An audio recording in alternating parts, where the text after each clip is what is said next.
Hi, I'm Heather Overly. I am from Utah and I'm a music therapist. I was asked to talk today about starting a private practice and what goes into it. Being a student, I had a lot of questions when I was going to school. Some of the questions were, was I going to find a job? How marketable were my skills going to be? Other questions I had were, am I going to be good enough to have a job and to keep it? Am I going to be able to have a family and have kids and still be a music therapist? I also had questions of if I was going to be able to become, stay certified, even if I took some time off to start a family, raise some kids, and then come back. So you may have some of those same questions. I'm not going to really be able to answer all of them for you today, but I'll tell you my story and it might give you an idea into something that may help you to answer some of your own questions. So I am right now working as a music therapist in Cache Valley, Utah. It's close to Utah State University, where we have a music therapy program. And I've been doing my private practice now for about a year. And I've graduated from Utah State in 2001. So it's been several years since I graduated from when I started working back into full-time. And so I'm going to tell you a little bit about my background and how I got to where I am today, so you kind of know. So after I finished my internship, I did a little bit of work, and then I started a family, and I've raised 4 kids. And ever since I got my done with my internship and graduated, I kept up my board certification the whole time and did continuing education, but I also retook the test. And at that time, that was an option, is recertifying by retaking the test. So I did that one time, and then my second cycle, I got enough credits for continuing education credits. So that's how I kept that up. And I also always have done a little bit on the side, not very many hours at a time. So when I had, it was about 10 years ago, I decided I wanted to have a preschool with my 2 youngest daughters. And at that time, I wasn't working, and I thought I could do a music preschool. So I did this in my home, and I called it Music Train Preschool. And I used music therapy concepts and did a music preschool, and I loved it. It was really perfect fit for what I had. I had a small class size.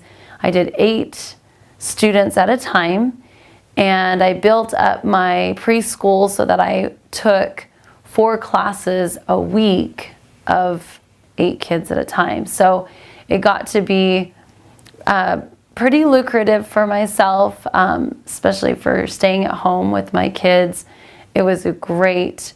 And then once all my kids got into elementary school, I decided I don't need to work inside the home the whole time. I'd like to do something outside the home.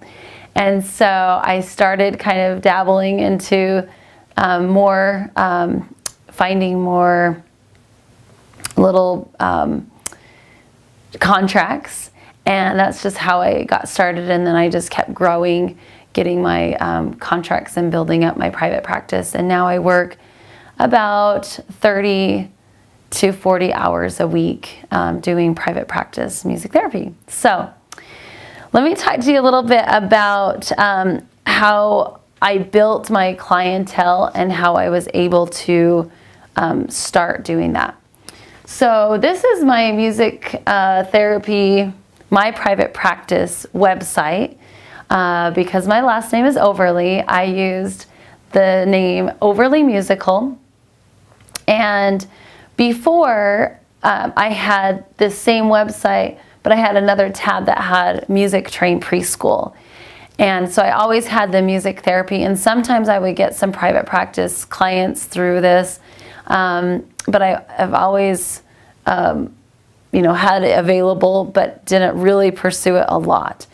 So right now I've only got 2 sections on my website, and one of them is Play With Me Music, and one is Overly Music, or my music therapy, private and group sessions. So let me tell you a little bit about Play With Me Music. Play With Me Music was one of the first contracts I set up while I was still doing Music Train Preschool. I wanted to be able to have a feeder program so I started doing this music development classes for infants to 5 years old is the age group.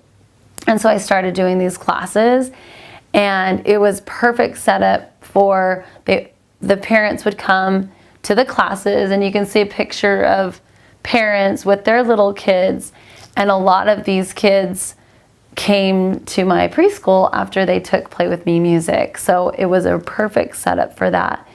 After I stopped doing the preschool, I still have enjoyed doing those classes so much that I'm still doing those classes.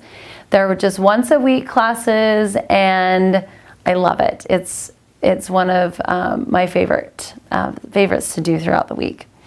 So I advertise through here, and I also I teach it at a recreation center in my city, and then I have another city that I do it that's close by that I also teach at a wellness center. It's kind of a holistic wellness center, so it's a perfect fit, and I just love those classes. And we work on a lot of non-musical goals, and specifically bonding parents with their infants and teaching the parents skills and parenting skills, how to be present with your child, what are some activities they can go home and do.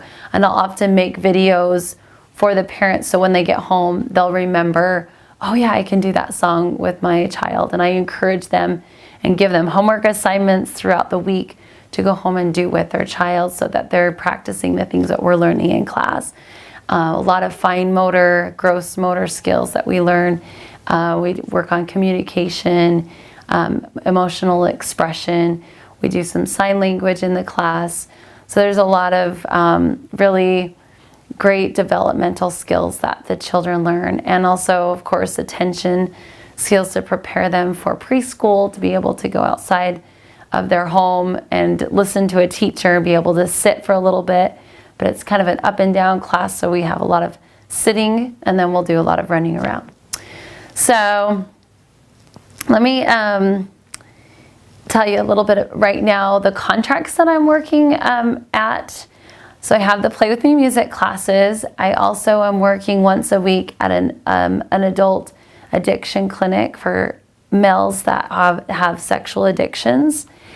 And that's an hour-and-a-half group that I do once a week. I also work twice a week at a hospital that has a living center. And so these are older adults. Many of them have dementia and Alzheimer's. And so we do group sessions there, and I also do one-on-ones. So I work 6 hours there at the hospital. And then I also have some contracts with assisted living centers to do weekly groups. And then I also have a contract with a hospice company, and I'm working about 8 to 10 hours a week there. So that's, and then I also work at, I have a contract with the elementary, actually it's the school district here, and I do 3 schools, and I'm rotating throughout the school district, and so that all the schools can get music therapy at some time. I'm hoping to grow that one so that there's a music therapist more often at each classroom, because right now it's a rotation of probably they get a music therapist once every couple years. So it'd be awesome to be able to increase that. So why would you want to have your own private practice? I'll tell you why I enjoy it is there's a lot of flexibility on your hours. So you can decide, I only want to do 2 hours a week. Then you find a contract that will fit that into that. So it gives you some flexibility if you just want to start small and slowly grow. It's a great way to do that. I love that I'm my own boss. So I get to decide if I want to take a contract or not, if I get to write my own, hours and decide if I'm going to, keep going with a certain contract or not. So I really like that part. One thing that I really like is that a lot of times there's a lot of drama when you work with a certain facility, if that's the only facility you work with the employees. I like that I can come in, do my music therapy with the clients, and then I can leave. And there is still some drama with other employees, but it's a little bit lessened just because I'm not there full time. I'm not there 40 hours a week or whatever. So I like that. So I want to talk a little bit about how to set up your business and what I feel is really important to have established. The first one is you'll want to make sure that you are board certified. I think that's the number one thing. You need to make sure that you keep your certification up. And CBMT has a great website that's very, very friendly, user-friendly. It helps. They keep track of your continuing education credits once you become certified after you've taken your test to make sure you get your 100 hours within the 5 years. And there are also, I've called many times to ask questions. They give you a booklet, which I think is all online now. I don't know if they even send out anything on paper, but they might. But when I did, they sent out a booklet, and you could keep track of your continuing education credits. And it's super, super important to keep your credentials up. So that's the first one. And there is a fee for that. There's a maintenance fee. I believe it's $80 a year. And it's pretty difficult if you're not working to pay that $80, but I will tell you now, it is worth it. So save your pennies and keep up your certification, because I've had friends that have to go back and it's a headache for them to try to refigure out how either they have to retake the test or take a whole bunch of recertification. I don't know exactly the step, but it stresses them out. So this is, for me, that worked out really good. So I just kept that up. The other thing that I think is important is to keep your connections with the American Music Therapy Association. I can't say I was a member the whole time I wasn't working full time, but I kept in tabs with them through my state organization. And through the whole time that I wasn't practicing, I'm in Utah, and we have a great Utah Music Therapy Association. And I was an active member the whole time that I wasn't working. And that kept me kept my foot in the door. And occasionally, the yearly fee for somebody that's not practicing was really, really hard. So I didn't always do that, but occasionally when I had some extra money come in from my husband or whatnot, I did join, and it really helped to get the journals and to just keep active. And there's a members only link that's on here, the member resources, and I've used that quite a bit. So it's really good, and I encourage, when you can, to become a member. Then I already talked to the state organization. It's important to stay connected with the people that are in your state or in your area, just because it helps to know who's working where, and it also helps so that when you want to start practicing, they can you kind of have an in with knowing somebody else that might be able to give you another connection. So it was really helpful for me. Then the next thing that I felt was really important in starting my private practice and any other business, like when I did my music train preschool, is I checked with my city first, and they gave me information to become licensed through the city, so that because I was running a business in my home, that was important. And even because my home address right now is a private practice, I still had to certify with my city, so that they knew that there was a business there. And it's a pretty small amount of money that I pay yearly just to keep the city license. And what they do is they check to make sure that you're licensed through the state. So there's a few different things. Each state runs it completely different. But just check with your government web page for your state. The other thing is it's important to, when you're setting that up, that you have a name. You'll need to find a business name, and it's important to make sure it's not being used in your state.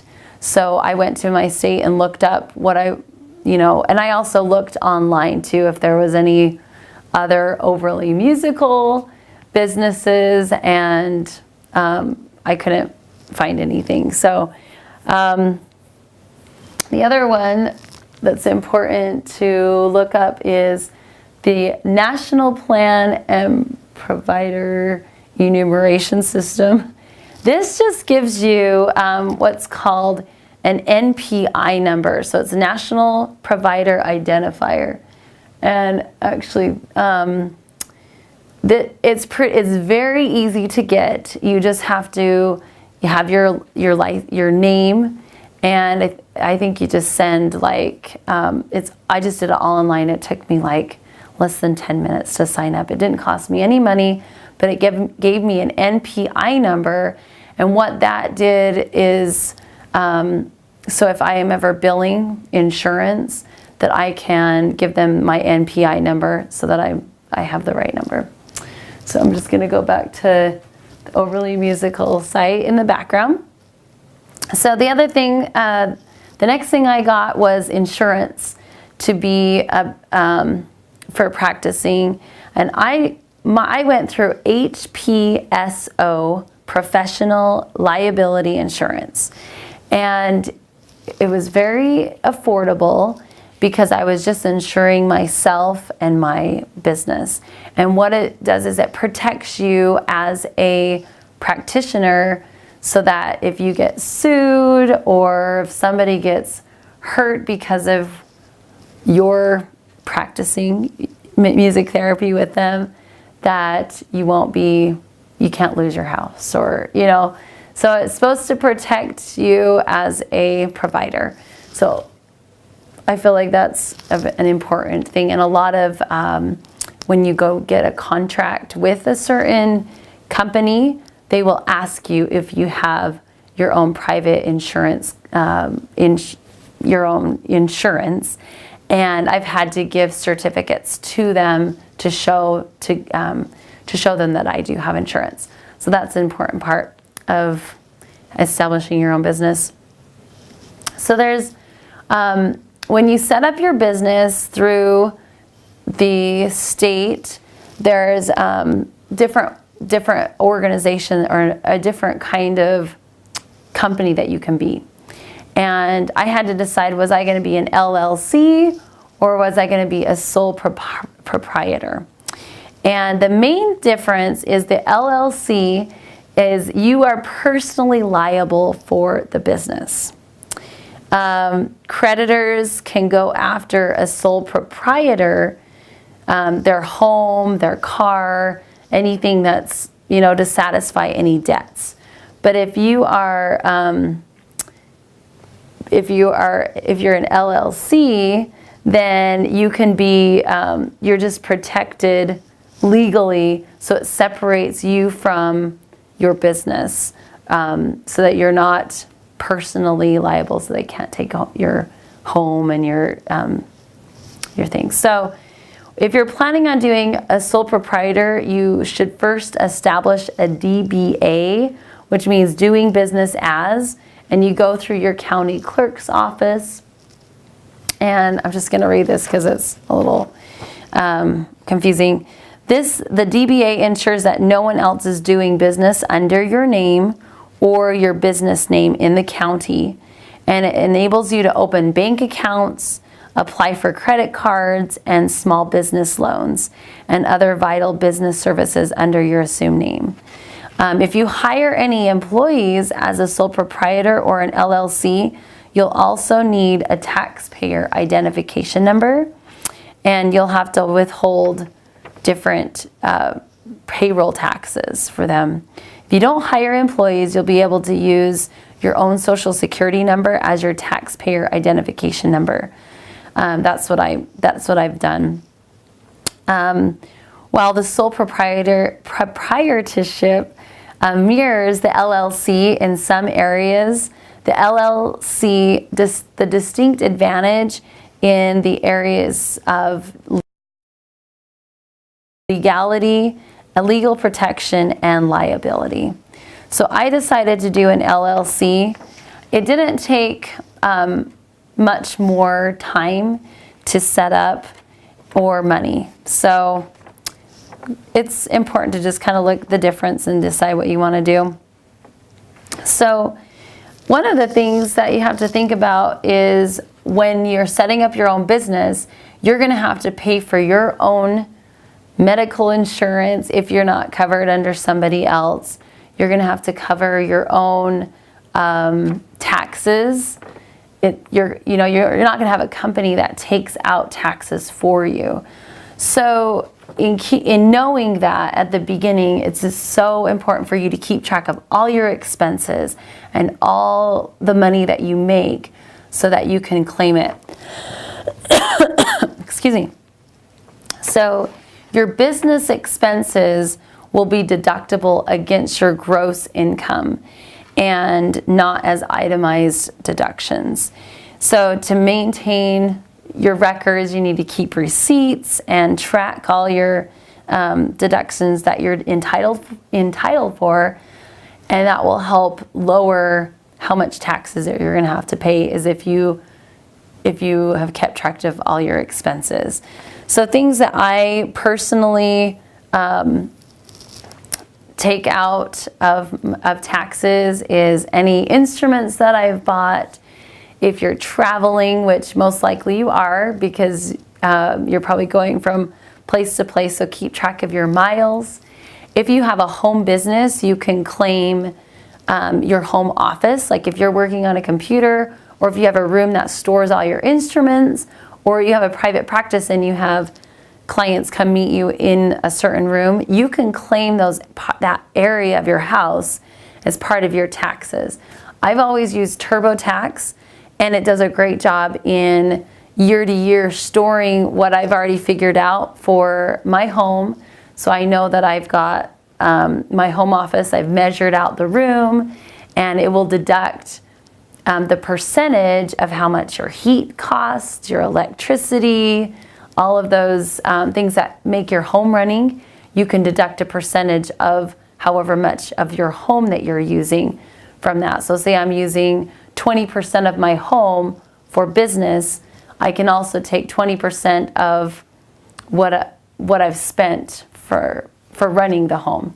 And I believe even what you're paying in mortgage, you could take 20% of what you've paid in your mortgage towards that. So it's good to have good records so that you can claim everything.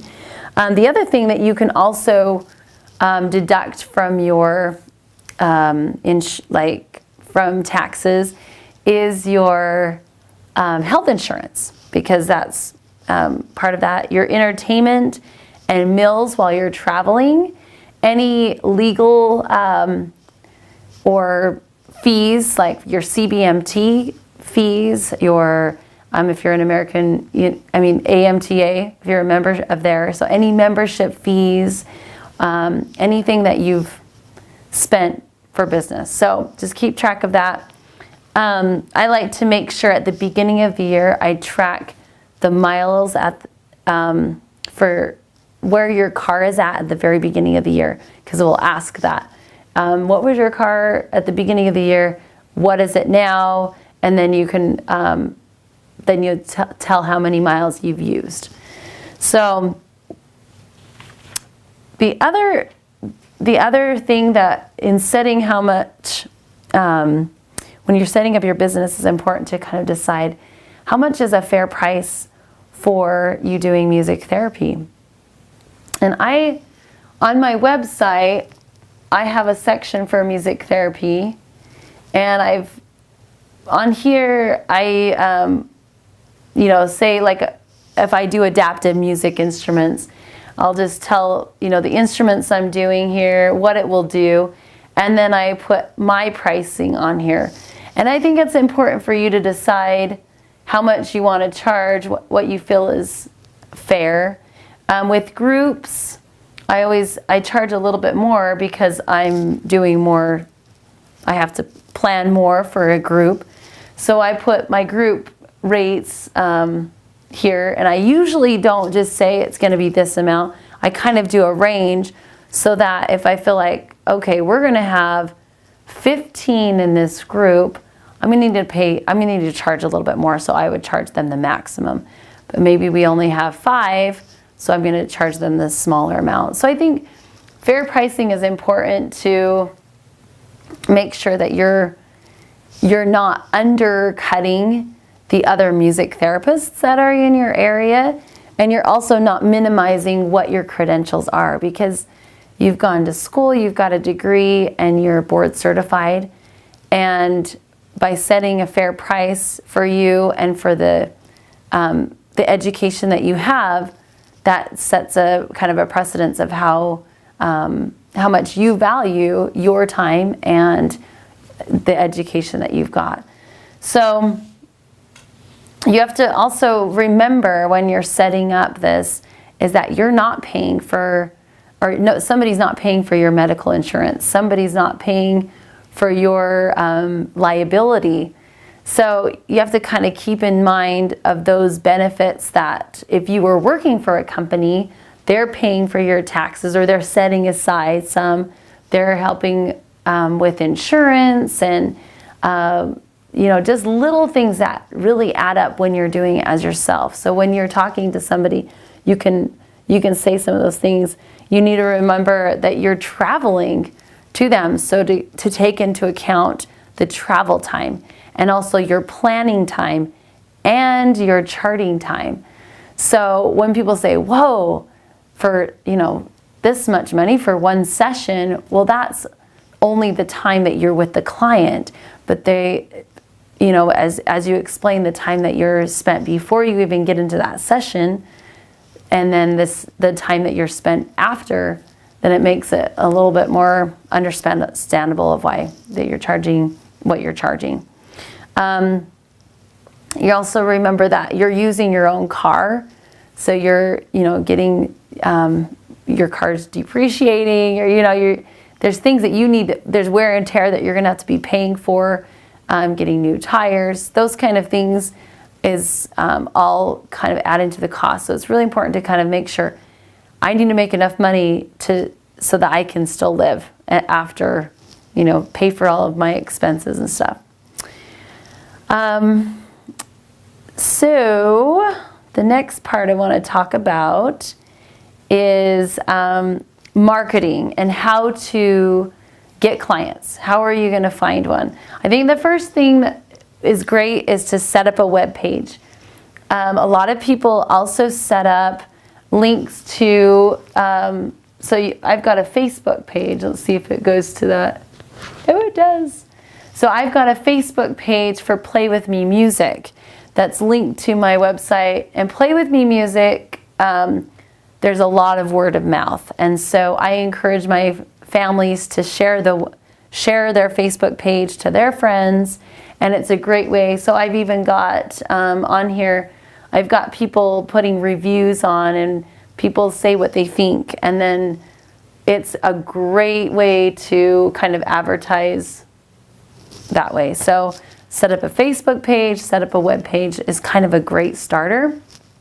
The other way that you can, through Facebook, is you can target an audience if you want to advertise what you're, like a class you're starting, or if you're teaching adaptive lessons, or you're starting to kind of build up a clientele, then you can target through Facebook a specific audience that you want to advertise to. And it's pretty affordable, and you can set it up as small as like $5. Say, I only want to spend $5, or I can spend up to $10 or $100. I mean, you could really go as much as you want. So I really like that. It's very personable to, you can say, I want to only send to women, or I'm targeting people in this age group. So that's kind of fun that way. You can also spend a lot of time making sure your website is one of the first to pop up on Google. There's tons of things online that can teach you how to be one of the first that will pop up when somebody's searching for music therapy in your certain state or your certain city. So just looking at those kind of things really helps. And in your website, if you've embedded your city name quite a bit, your state, music therapy, there's the key words that you want to make sure that are in your website. That's an important part. I like to have brochures on hand for the specific populations that I want to work with. So I did a trifold, and the front, I should have brought one to show you, but the front just says like music therapy with special education, or music therapy with hospice clients.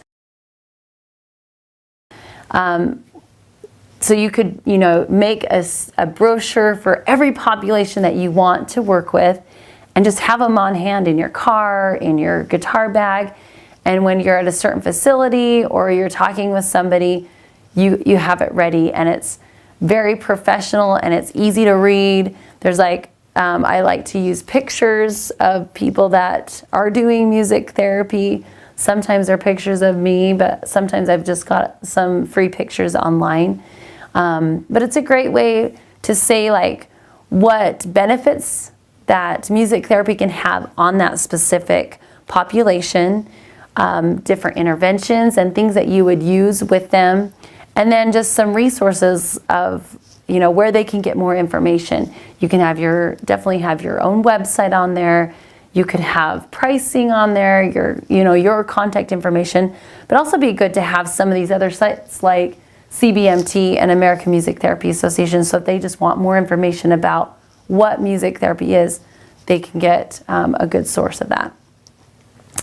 I also like to, with my Play With Me music classes, and you could do this with other populations, is set up a sample class. Like if you go into a facility, they've never heard of music therapy, or they just want to try a session out. Say, you know what, I would love to come do a free session, a sample session for you, so that you can have an idea of what music therapy is about. That is a great way to get your foot in the door, and they can see you interact with the clients, and they can see, oh, this is something that we'd be interested, or look at how they interacted with her, and look how they came alive. Just things that they wouldn't be able to see just by looking at a brochure. So I think a sample class, it does take time, and you're hoping that, and you're not going to get everybody that goes to a sample class isn't going to sign up, but you'd be able to get your foot in the door for at least for some people. The other thing I think is important is to connect with music therapists in your area.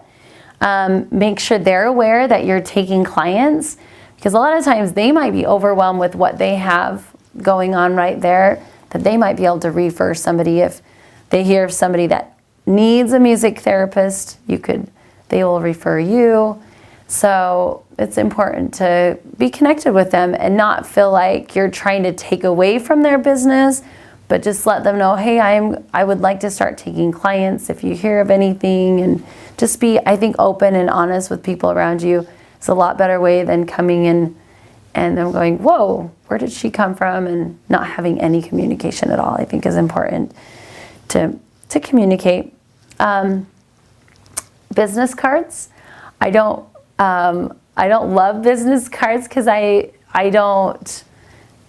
forget that I have them with me, but I've used them more and more as I come into contact with people. People will say, do you have a business card? I'm like, oh yeah, I do.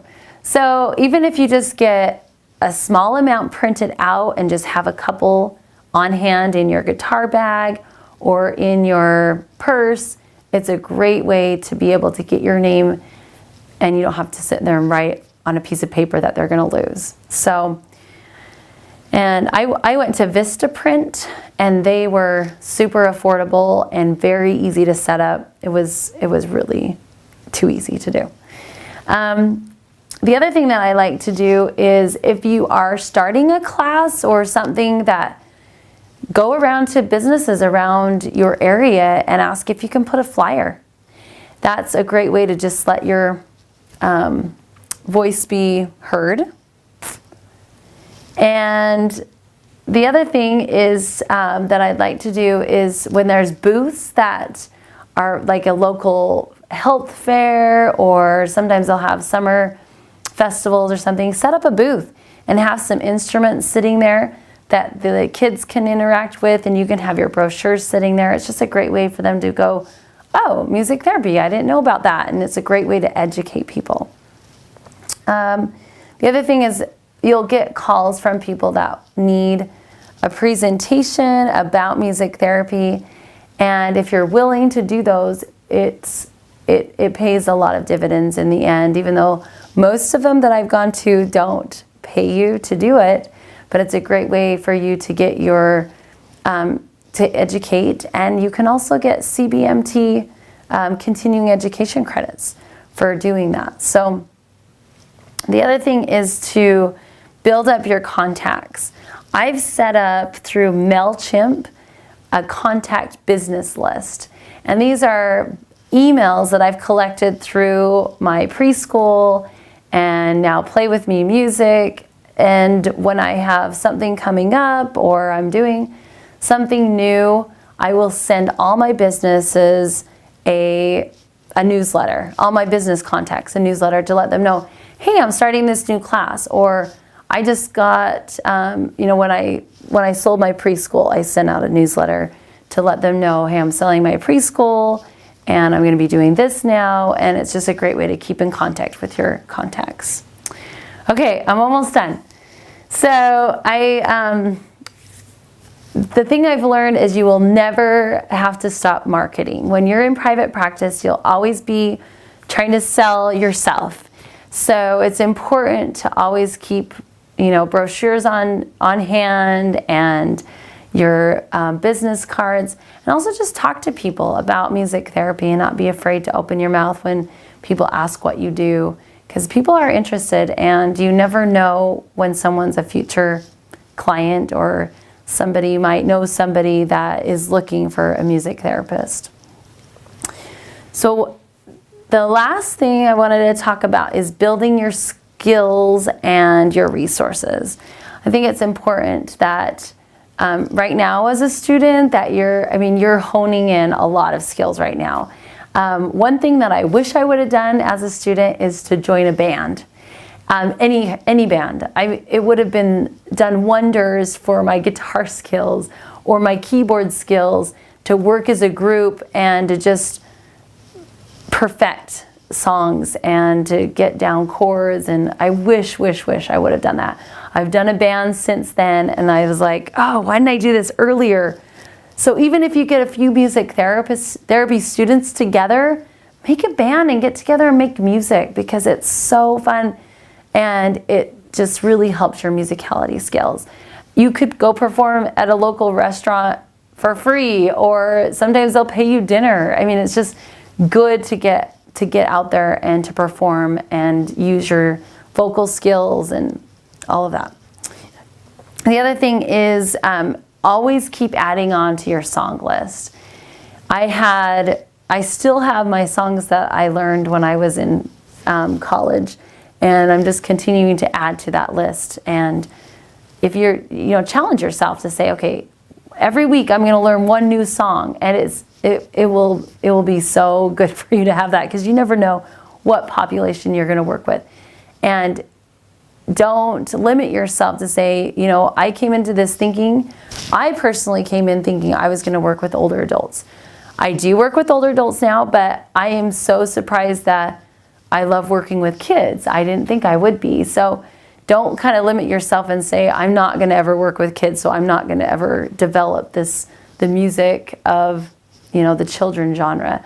So it's important to kind of get a variety of songs so that you're prepared for whatever comes your way. Because as a private practice, you want to have a little flexibility, because what if the only job that you can get, or your first job, is working with a population that you didn't think you were going to, and you might end up just loving it.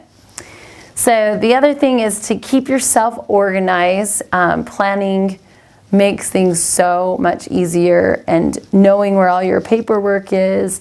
So I like to have file folders that have things so I can find things easier. When I make a session that I really like, I put all the resources in a file folder, and that has been helpful. The other thing is trying to make charting easier. Make it as simple as possible so that you're not spending a lot of time charting. That has been a lifesaver. So just the last thing I think is important is when you're in private practice, you don't have a support system as much as a work body that's kind of looking over you. You kind of have to take care of yourself. So it's important to make sure that you're healthy, that you're exercising, eating right, and you're doing your therapy so that you can help other people do their therapy. So, make sure that, take care of yourself so you can take care of others is important. So hopefully I said something that will help you. And if you have any questions, you're welcome to contact me. So my website again was overlymusical.com. And I've got a section here that has connect us, and it will have has my phone number and it has my email, and you're welcome to shoot me over any questions that you have, or if you're just interested in something, let me know. I'd love to help you out. Thanks.